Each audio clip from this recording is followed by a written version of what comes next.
जादुई आईना।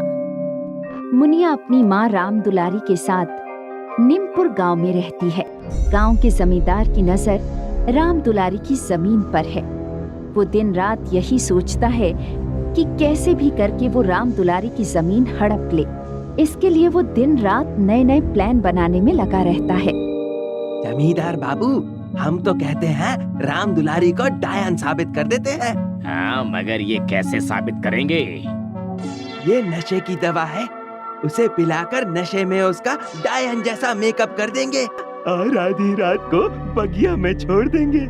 नशे में वो भटकेगी और हम शोर मचा देंगे कि वो डायन है। लोग अपनी आंखों से देखेंगे और बस। और वो वैसा ही करते हैं। उसे बगिया में छोड़कर शोर मचा देते हैं। डायन, डायन, देखो अपने गांव की औरत डायन है, डायन है, देखो देखो, अरे संभालो अपने बच्चों को। हाँ? कहाँ है डायन? कौन है डायन? अरे वो रही, वो देखो। अरे ये तो राम दुलारी है। राम दुलारी! देखा कैसे हंस रही है। ये तो सचमुच में डायन है। डायन, पकड़ो पकड़ो। और सभी उसे पकड़कर पेड़ से बांध देते हैं। मैं तो कहता हूँ इसे पत्थरों से मार मार के मार डालो। हाँ, इसका जिंदा रहना हमारे लिए, खास करके बच्चों के लिए खतरनाक है। हाँ, मारो इसे, मारो।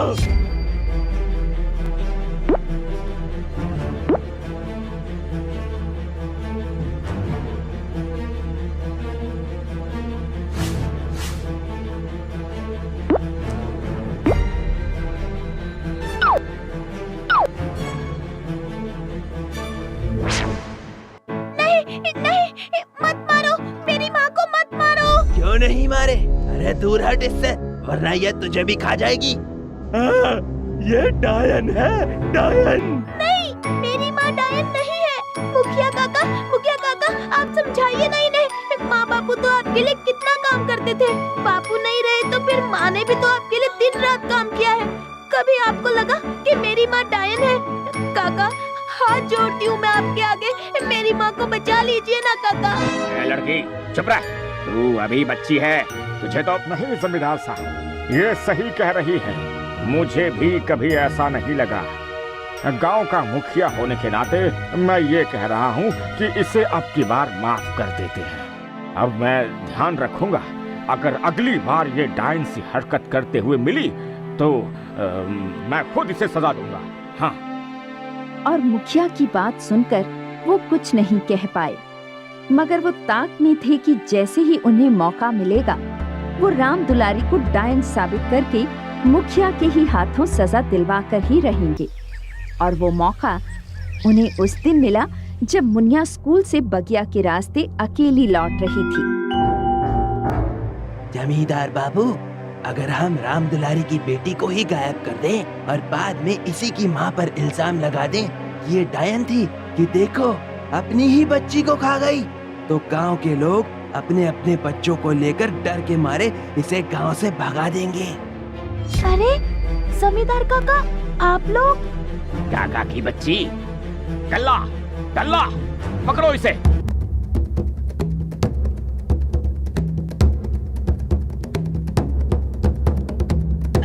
बचाओ, कोई बचाओ, बचाओ। गई। हाँ जमींदार बाबू, वैसे तो ये बचेगी नहीं, और अगर बच भी गई तो इस जंगल में इतने खतरनाक नाग शेर रहते हैं, कोई भी उसे खा जाएगा और हम कह देंगे इसकी डायन माँ से खा गई। यहाँ मुनिया धपाक से गिरती है। वहाँ घास फूस में एक खतरनाक नाग बैठा होता है। वो मुनिया को देखते ही उसके पीछे पड़ जाता है। मुनिया उससे बचने के लिए भागती हुई एक ऐसी गुफा के सामने पहुँचती है जहाँ एक साधु बड़े से आईने के सामने बैठा आंखें मूंदे तपस्या में लीन है।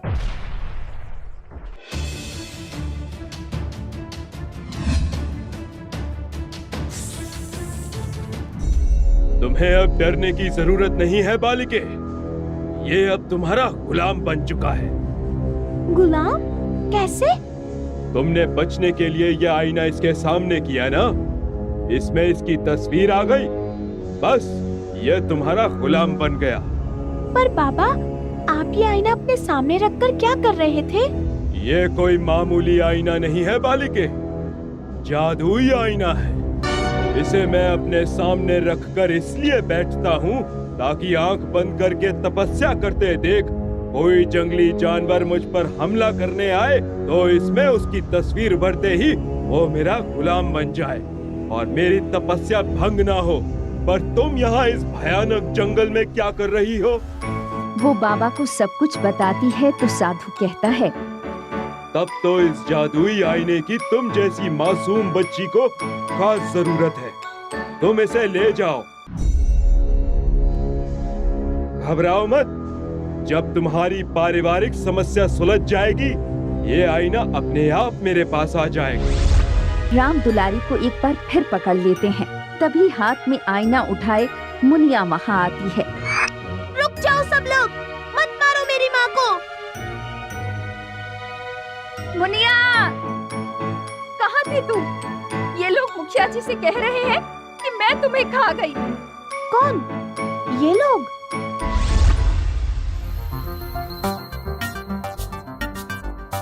मुनिया मरी नहीं थी मुखिया जी, ये तो जमींदार के कहने पर हमने उसके कपड़े पर लाल रंग डालकर ये नाटक रचा था। ये क्या सुन रहा हूँ मैं? ये झूठ बोल रही है मुखिया जी। कौन झूठ बोल रहा है जमींदार काका? मैं झूठ बोल रहा हूँ मुनिया बिटिया। मैंने ही तुम्हें मारने की कोशिश की और तुम्हारी माँ को अब तक डायन कहकर फंसाता रहा ताकि गांव वाले इसे मार दे तो मैं इसकी पूरी जमीन जायदाद, घर बार, खेती बाड़ी सब पर कब्जा कर लूं। ओह, तो अब तुम्हें इस झूठ की सजा मिलेगी। तुम्हें इस गांव से निकाला जाएगा और तुम्हारी सारी जमीन, जायदाद, घर बार राम दुलारी को दे दिया जाएगा। अरे नहीं, ऐसा मत करो। मैं ये गांव छोड़कर कहाँ जाऊंगा? और जहाँ भी जाऊंगा कोई मुझे अपने गांव में रहने नहीं देगा। ऐसा मत करिए।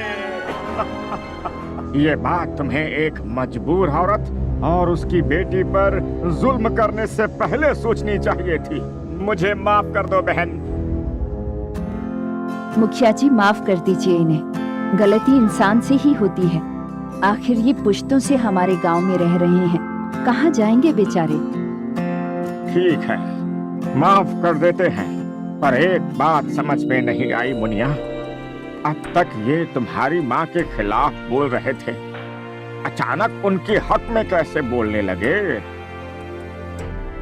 एक बात हमेशा याद रखना मुखिया जी, जिसे किसी का सहारा नहीं होता, कुदरत हमेशा उसका सहारा बन जाती है।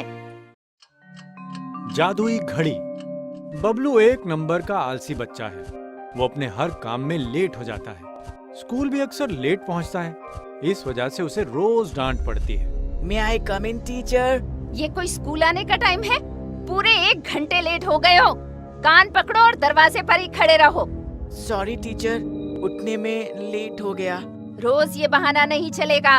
एक अलार्म घड़ी खरीदो और अलार्म लगाकर सो। ठीक है टीचर, आज ही मैं एक अलार्म घड़ी खरीद लेता हूँ। कौन सी लूँ? ओहो, अच्छी अलार्म घड़ियाँ तो शुरुआत में ही रखी हुई हैं। आखिर में तो ये कितनी बेकार घड़ी है, एकदम गंदी, टेढ़ी मेढ़ी और पुरानी सी। छी, मैं तो सामने वाली ही लूंगा। सच कहा तुमने बच्चे, कोई भी मुझे लेना नहीं चाहता, पर तुम तो ले जाओ, मैं तुम्हारे बहुत काम आऊंगी।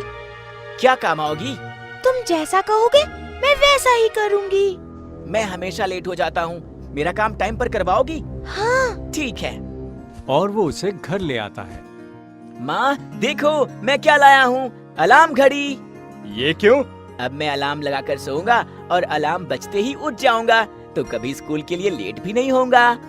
तू इतना आलसी है, हमारे चिल्लाने पर तो उठता नहीं है, अलार्म से उठ जाएगा। अरे उठ जाऊंगा माँ, ये हाथ में बंधी रहेगी ना, सुनते ही उठ जाऊंगा। और बबलू अलार्म लगाकर सो जाता है। रात भर घड़ी उसे सोता देखकर खुश होती रहती है। वो सोचती है, कितना अच्छा बच्चा है, मुझे उस दुकान की गंदगी से निकालकर इस सजे हुए कमरे में ले आया। मैं भी इसके साथ अब आराम से रह सकूंगी। अरे पर इसने तो अलार्म लगाया है, अगर मेरा अलार्म बज गया तो ये उठ जाएगा। बेचारा कितने मजे से सो रहा है, इसकी नींद खराब नहीं होनी चाहिए। मैं अपना अलार्म थोड़ा आगे बढ़ा देती हूँ ताकि इसकी नींद कंप्लीट हो जाए। वाह, नींद खुल गई। अब स्कूल के लिए तैयार हो जाता हूँ। अरे मैंने तो 7 बजे का अलार्म लगाया था, ये 9 बजे कैसे बजी? उफ़ो, मैं फिर लेट हो जाऊंगा। लगता है ये घड़ी खराब है, 7 बजे की बजाय 9 बजे बज रही है। ये तो मेरा नुकसान ही करवाएगी। ऐसी घड़ी को घर में रखने से तो कोई फायदा ही नहीं है, इसे मैं फेंक दूंगा। नहीं नहीं, मुझे मत फेंको, मैंने तो तुम्हारी भलाई के लिए अलार्म आगे बढ़ा दिया था। कितनी प्यारी नींद सो रहे थे तुम। मैं भी सोना ही चाहता था, पर 10 बजे मेरा स्कूल है ना, और 9 बज गया। 1 घंटे में मैं तैयार भी नहीं हो पाऊंगा, और फिर मैं स्कूल लेट से पहुंचूंगा और फिर मुझे डांट पड़ेगी। नहीं डांट पड़ेगी, जब तक तुम तैयार होकर स्कूल नहीं पहुंच जाओगे, स्कूल की किसी भी घड़ी में 10 नहीं बजेंगे। ऐसा कैसे हो सकता है? ऐसा हो सकता है, मैं कर सकती हूँ। अगर ऐसा है तो करो। बबलू के स्कूल की सारी घड़ियों में 9:30 ही बजते रहे। बबलू तैयार होकर स्कूल पहुंच जाता है तो वहाँ पूरी क्लास में कोई भी नहीं है। वो चौंक जाता है। कमाल है, लेट हो गया फिर भी क्लास में कोई नहीं। अभी तो 9:30 ही बजे हैं, अब धीरे धीरे सारी घड़ियाँ शुरू होंगी, तभी 10 बजेंगे। बबलू के स्कूल की सारी घड़ियों में 10 बज जाएं। कमाल है, हमेशा लेट आने वाला बबलू आज सबसे पहले आ गया। बबलू का पूरा दिन स्कूल में बहुत अच्छा गुजरता है। घर आकर भी वो अपने कमरे में पहुंचते ही शाम से ही वीडियो गेम खेलने में लग जाता है। क्यों बबलू, खुश हो ना? हाँ, मैं गेम की फाइनल स्टेज पर हूँ। बस एक ही बात का डर है, 8:45 बज रहे हैं और 9 बजते ही माँ पिताजी खाने के लिए बुलाने लगेंगे और मेरा गेम अधूरा रह जाएगा। डोंट वरी, जब तक तुम फाइनल स्टेज क्रॉस नहीं कर लोगे 9 नहीं बजेंगे। बबलू के घर की सारी घड़ियों में अभी 9 ना बजे। थैंक्स यार, थैंक्स। बबलू, तुम्हारा साथ तो मैं दे रही हूँ, पर ये अच्छी बात नहीं है। क्यों अच्छी बात नहीं है? देखो, मुझे आज स्कूल में डांट भी नहीं पड़ी, मेरी तारीफ हुई और घर पर भी माँ पिताजी ने अभी तक मुझे खाने के लिए नहीं टोका। मैं आराम से अपना गेम पूरा कर रहा हूँ। कितना खुश हूँ मैं। कुछ दिनों बाद बबलू की परीक्षा शुरू हो जाती है। वो पेपर लिख रहा होता है, मगर लिखने की आदत ना होने की वजह से वो पेपर लिखने में लेट होता है और वो घड़ी से कहता है, 2 घंटे का पेपर है, अगर 2 घंटे कंप्लीट हो गए तो टीचर पेपर ले लेंगी और मैं फेल हो जाऊंगा। तो जल्दी जल्दी लिखो ना। नहीं लिख पाऊंगा। प्लीज प्लीज कुछ करो। ओके, शहर की सारी घड़ियों में 12:30 बज जाए। हेलो, हाँ हाँ, ओके। बच्चों के पेरेंट्स का फोन था, सॉरी बोल रहे थे कि उनकी घड़ी खराब थी। अभी अभी उन्होंने देखा कि 12:30 ही बज रहे हैं। आप आराम से पेपर लिखवाओ। अब बबलू के मजे हो जाते हैं। वो समय के अनुसार नहीं, समय को अपने अनुसार चलाता है। ऐसे में एक दिन जब वो आराम से स्कूल जाने के लिए पूरे शहर की घड़ियों में सवेरे के 8 बजा देता है और स्कूल पहुंचता है, तो दूसरी तरफ उसके पापा को अचानक अटैक आ जाता है। माँ जल्दी से उन्हें हॉस्पिटल ले जाती है, जहाँ अभी डॉक्टर नहीं आया होता है। ये सुनकर माँ रोती हुई बबलू को फोन करती है। बबलू तुरंत स्कूल से छुट्टी लेकर हॉस्पिटल पहुँचता है और माँ की बात सुनकर टेंशन में आ जाता है। वो घड़ी से कहता है, ये क्या हो गया? अब तो दोपहर के 1 बज रहे होंगे, पर डॉक्टर क्यों नहीं आया? तुम्हारे कहने पर ही मैंने पूरे शहर की घड़ी में अभी सवेरे के 9 बजा रखे हैं। तो जल्दी करेक्ट टाइम करो ताकि डॉक्टर आए, वरना मेरे पिताजी की जान भी जा सकती है।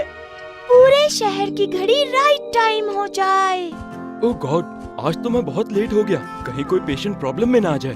तभी उन्हें रिसेप्शनिस्ट का फोन आता है। ये सुनकर डॉक्टर कहता है, उन्हें इमरजेंसी वार्ड में एडमिट करो, मैं अभी पहुंचता हूं। और डॉक्टर आकर बबलू के पापा की जान बचा लेता है और कहता है, अगर 10 मिनट और लेट हो जाता तो तुम्हारे पापा को नहीं बचा पाता। आज के बाद आप तो क्या, कोई भी, मैं भी कभी भी लेट नहीं होऊंगा। तुम सच कह रही थी। टाइम को हमारे मुताबिक नहीं, हमें टाइम के मुताबिक चलना चाहिए ताकि हम सफल और सुखी जिंदगी जी सकें।